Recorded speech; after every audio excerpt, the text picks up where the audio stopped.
Petugas gabungan TNI Polri mengevakuasi sesosok mayat perempuan yang ditemukan nelayan di perairan Air Tawar, Taman Nasional Baluran. Sementara di Kabupaten Tangerang, seorang pekerja bangunan tidak sadarkan diri akibat tersengat listrik saat sedang memperbaiki atap.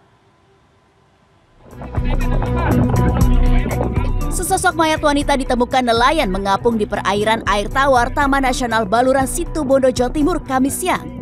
Mayat korban pertama kali ditemukan nelayan Mimbo yang sedang mencari ikan. Mayat korban ditemukan mengapung dan hanyut ke pinggir pantai. Nelayan lalu melaporkan penemuan ini ke aparat berwenang. Petugas gabungan TNI Polri kemudian mengangkat mayat korban dan dibawa ke darat. Petugas mengidentifikasi mayat berjenis kelamin wanita dengan perkiraan usia 50 tahun. Jasad korban kemudian dibawa ke RSUD Abdurrahim Situbondo untuk diotopsi dan diidentifikasi. Evakuasi orang tersetrum. Petugas damkar mengevakuasi pekerja bangunan yang tersengat listrik di atap sebuah klinik di Kecamatan Jambe, Kabupaten Tangerang, Banten, Rabu sore. Terbatasnya alat membuat proses evakuasi korban dari atap dilakukan menggunakan 2 tangga dan tali. Korban akhirnya berhasil dievakuasi dari atap dan langsung dilarikan ke rumah sakit setelah mendapat penanganan awal di puskesmas. Menurut petugas pemadam kebakaran, korban sedang melakukan perbaikan atap yang bocor tanpa sengaja kepala korban menyentuh kabel listrik. Korban yang sempat terpental mengalami luka bakar serius di bagian kaki dan leher hingga tidak sadarkan diri. Tim Liputan CNN Indonesia. Tangga turunin. Seorang pemuda pengendara sepeda motor luka parah akibat ditabrak pengendara motor lain ketika akan putar arah di Kabupaten Bone, Sulawesi Selatan. Masih dari Sulawesi Selatan, sopir mengantuk ketika mengemudi memicu tabrakan beruntun 4 kendaraan di Kota Parepare pada Kamis siang.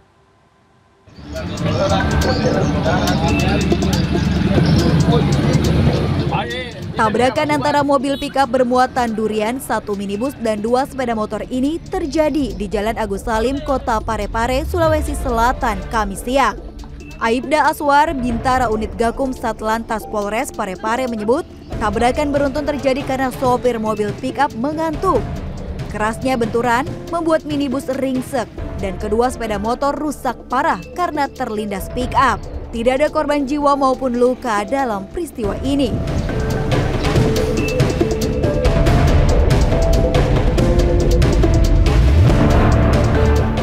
Di Kecamatan Ajangale, Kabupaten Bone, Sulawesi Selatan, seorang pemuda pengendara sepeda motor menderita luka parah di bagian punggung dan mata akibat bertabrakan dengan seorang pengendara sepeda motor lain yang berboncengan di Jalan Poros Bone Wajo, Kelurahan Pompanua, Rabu siang.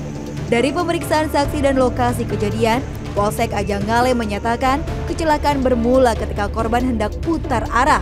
Dari sisi berlawanan, melaju sepeda motor lain dengan kecepatan tinggi dan menabrak korban. Korban dirujuk ke rumah sakit Hafsa Bone, adapun pengendara yang menabrak menderita luka lecet di bagian perut dan pelipis, sedangkan penumpangnya tidak terluka.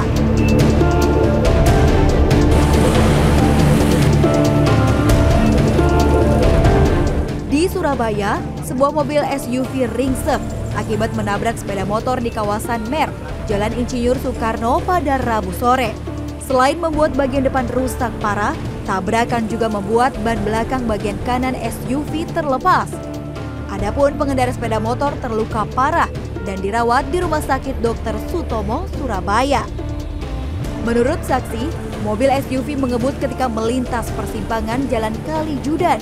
Di saat bersamaan, melaju sepeda motor korban yang hendak menyeberang dari arah samping jalan. SUV lantas menabrak sepeda motor dan trotoar sehingga terpental hingga 20 meter.